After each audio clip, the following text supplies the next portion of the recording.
Hey everyone, and welcome back to my channel. Today we are going to be testing the Huda Beauty Foundation. This is the hashtag Faux Filter Foundation. Now this has come out a while ago, but this is my first time getting my hands on it. Mainly because when they first launched, I could not get my hands on it. Like, it was sold out in every shade. So we're definitely going to see if this is worth the hype or is it just overhyped. I'm going to do a wear test, a flash photography test, do it all for you folks. If you want to see my first impressions and my review of the Huda Beauty Faux Filter Foundation, then just keep on watching. Hydrate. Children, it's always important to hydrate.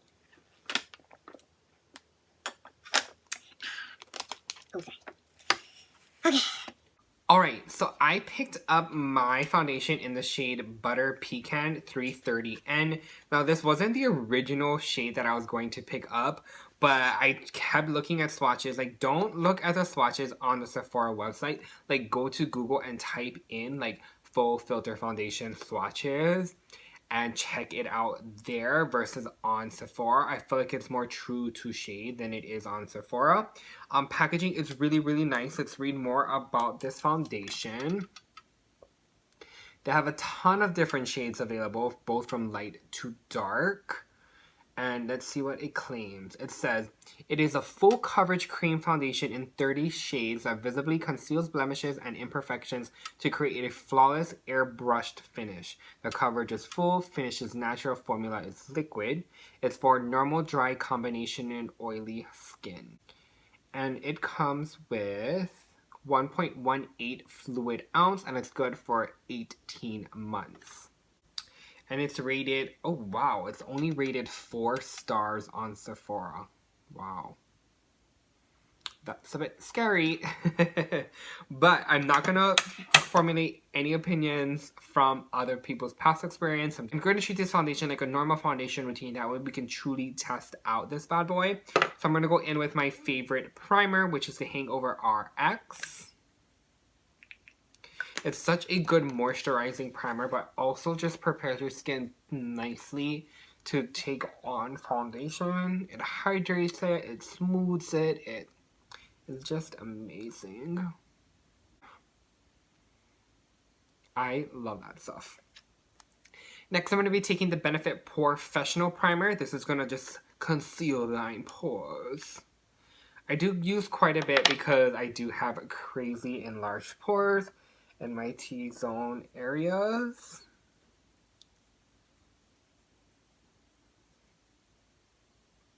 I really try to work that into my skin. Sometimes if you leave your primers on your skin, it does get a bit lumpy. So make sure you are pressing it and working it into the skin. And by pushing your primer into your skin, your foundation is going to have a nicer lay on top of it. Next, I'm going to be taking the Smashbox Primer Water. Again, another thing that I cannot live without. Like, have you seen how much I used? Crazy.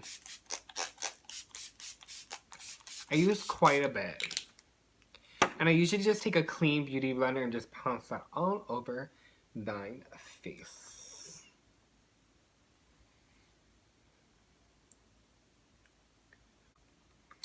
On the box, it claims high coverage cream foundation, effortless application, camouflage imperfections and pigmentation, soft focus filter finish. Directions say, using a pump or less, apply foundation evenly all over the face with a dense brush or beauty sponge. For best application, pair with the Huda Beauty Complexion Perfection Pre-Makeup Base. Yeah, when it said Faux Filter Foundation, girl, like, don't we all just want to be, like, in an Instagram filter in real life? Like, let's be real. I always try to shake foundations before I use it, especially the Makeup Forever one. I notice gets really liquidy, where the pigment separates from the foundation itself. So make sure you shake it up. I think it's plastic. Like, it doesn't seem like glass, even though it looks like glass. Really pretty packaging though. And it has a pump. It does look dirty because I did pump it to swatch it in my Sephora haul. I'm going to take one pump because it says to use one pump or less. And let's see how far one pump gets you. I'm going to be applying or placing the foundation with my Real Techniques brush. Oh, this is my shade. It has like almost like a perfumey scent to it. I don't hate it. I will say this is like really showing all my texture and all my pores in my skin. Gonna blend that out.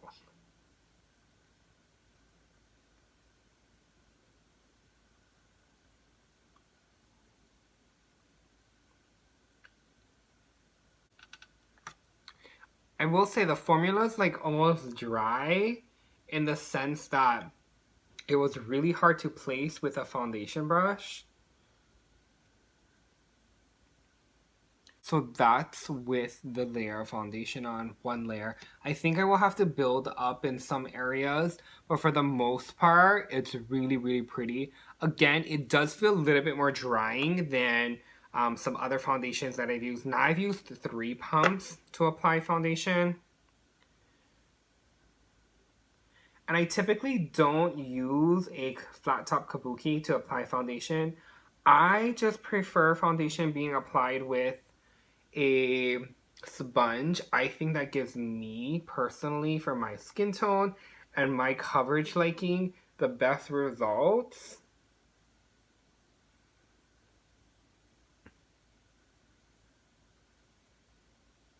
Yeah, I feel like maybe it's the primer I use. Like I need to use something a little bit more hydrating, I think, next time, because it's just like snagging onto all of my texture on my skin.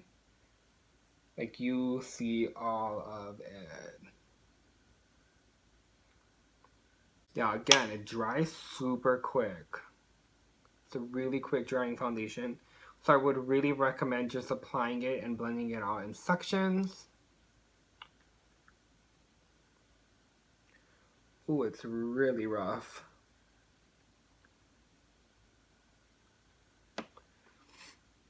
I think on camera it's not picking up all the texture that I have. I'm noticing too, if I'm not like super gentle with the pouncing of my beauty blender, it tends to move and pick up the foundation. Ooh, you can see all my pores. Oh goodness, this is not good. On camera, my face is looking really white and really flawless, but in person, it's really rough.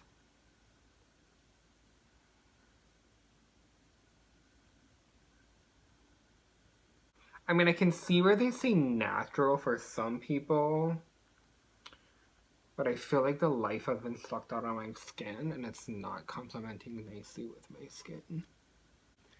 Alright. So this is the foundation.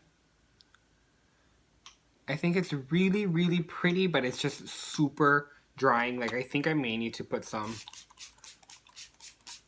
primer water on because I definitely do not think this is made for dry skin. Or really textured skin. Like anyone with textured skin.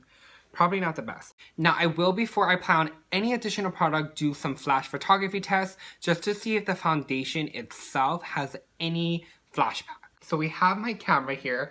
I'm going to do a quick shot before we do flash without flash, just to see how this foundation photographs.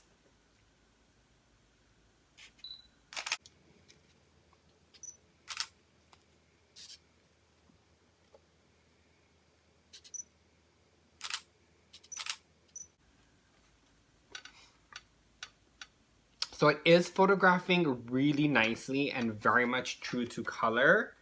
Now let's turn the flash on.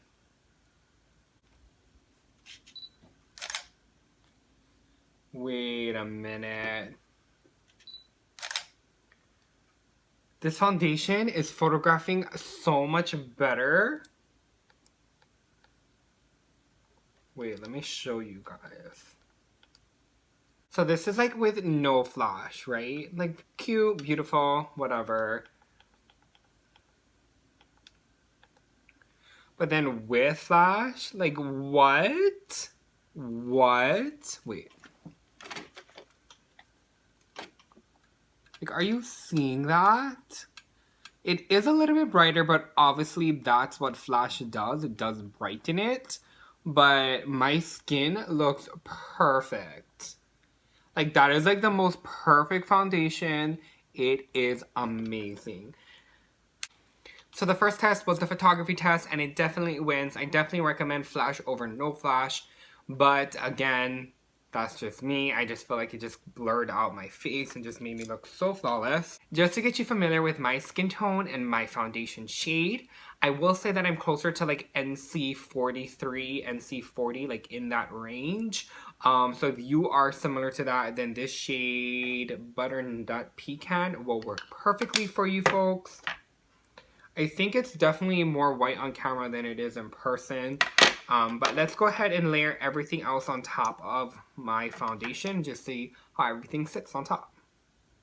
Now I am worried for this because the Tarte Shape Tape Concealer, which is what I'm applying now, is a very thick and heavy. Okay, not heavy, let's not say that. That makes it sound bad. But it's a thick and full coverage. I'm using the shade Fair. Wait, I forgot to put it on my forehead. It is a very full coverage concealer.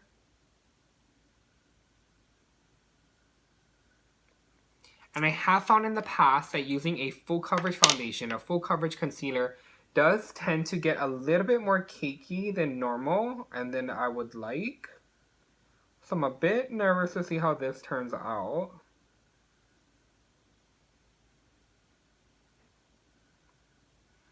I also don't know how well they're going to sit on top of each other, considering the fact that the Huda Beauty Foundation is super drying.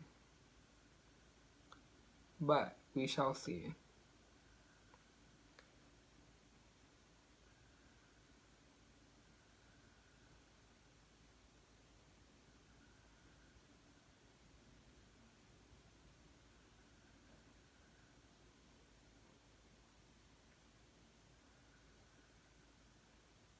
And next, I'm going to be taking the Clinique Beyond Perfecting Foundation and Concealer. This is in the shade Cream Caramel. I'm just going to use this to kind of cream contour and add some color back to my face. I will say, because my face is so dry right now from this foundation, and then I just applied that concealer, placing this product was super hard. Like, it dragged almost on my skin, because I think my skin is just really dry right now. There are times I feel like when I wear certain foundations that it just looks like my skin. This foundation definitely does not look like skin. I will say though, this foundation would probably make a really nice like evening going out photography type of foundation. Alright, so now that we placed all the cream products, I'm going to go in and set it all. I'm going to be taking the tried and true Laura Mercier setting powder. I'm not going to bake too long, mainly because this is already a drying foundation. But I'm going to bake a little bit because I am oily. And if I don't, it gets real problematic real quick.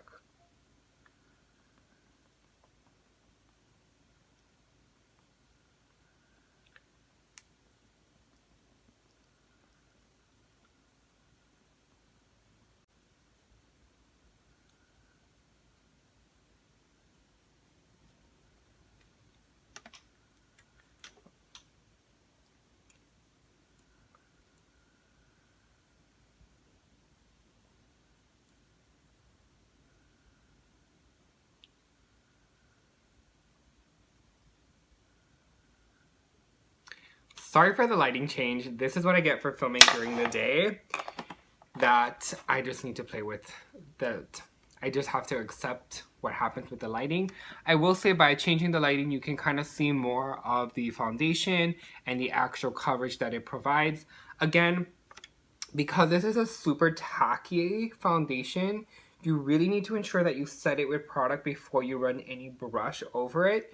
Because it's so tacky, your brush is just going to cling to areas, and that's not cute. This is the final application of the foundation. Again, super pretty, and it just looks so nice on camera.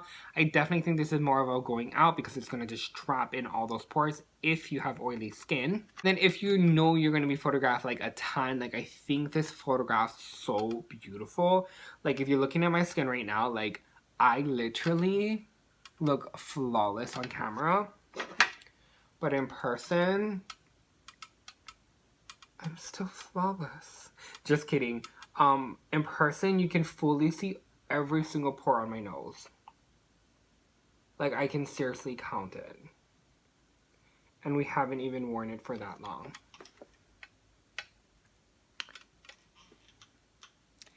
And the lighting changed again. Like, I can't with this lighting. Oh! But I wonder if you can see my pores with this lighting a little bit better. No.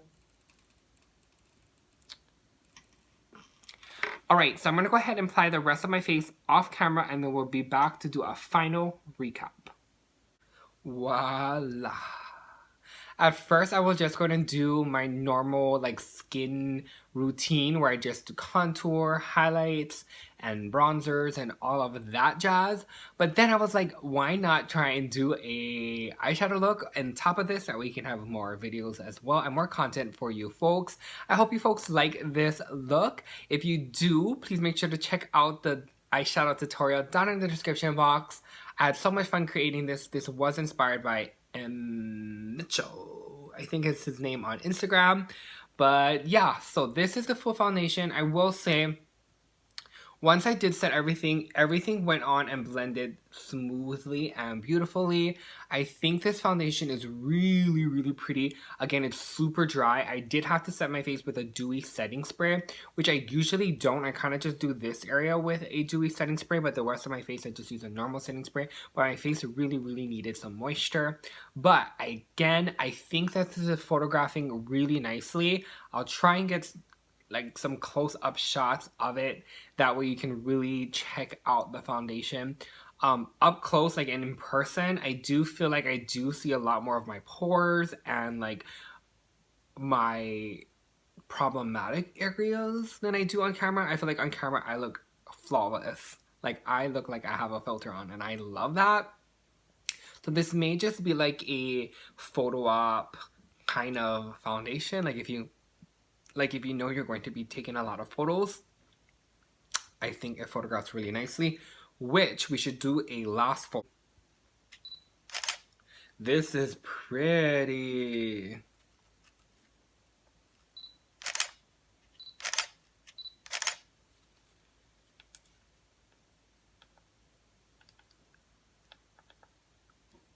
Like, look at that.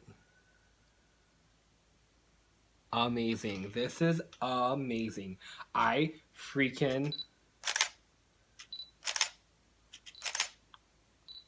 love this foundation. Why does it photograph so pretty but looks so ugly in person?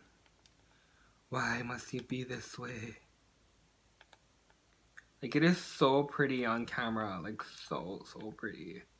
Like, what? Like, that is, like, no filter. That is, like, no Facetune. Like, just flawless.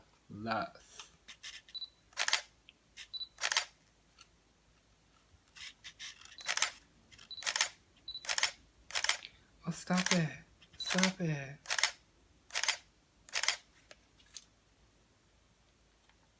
And, yeah. So, I'll check back with you folks throughout the day. I have just some home to-do list items to do. I may wipe off my lip and possibly my eyeshadow, but I'll keep the foundation on. That way we can see how it wears throughout the day. And I'll definitely do more check-ins for you folks. I just quickly wanted to show you folks what the foundation looks like in natural lighting. Really pretty. And it clearly just looks like I just have like a filter on my face. It is so stunning. I just love it. Not judge my eyes because again I removed all my eye makeup. But I don't know if you can tell, but my nose is completely breaking up. Like I can fully see my nose. And it hasn't even been that long. It's been all of like maybe 5 hours, 5 or 6 hours. Not cute. I mean, the rest of my face still looks good and I didn't have to touch up. I think if I touched up, my nose would be okay. But I don't know. I don't know what to think about this foundation. Like, part of me wants to like it because the wear and the look, I mean, not the wear. The look of the foundation was nice. The wear wasn't. The application was a little tricky as well. I only use a sponge. I don't know if you can apply it with a brush because it was just really thick. It was a thicker foundation. And it did take 3.5 pumps, I believe, almost 4 pumps, just to get to this coverage level. But I don't know what to think. This is my last check-in. I'm going to keep playing with this foundation. My first impressions is that it looks nice, and again, it might be good for photos, but other than that, for a long day wear, don't think it cuts and passes the test.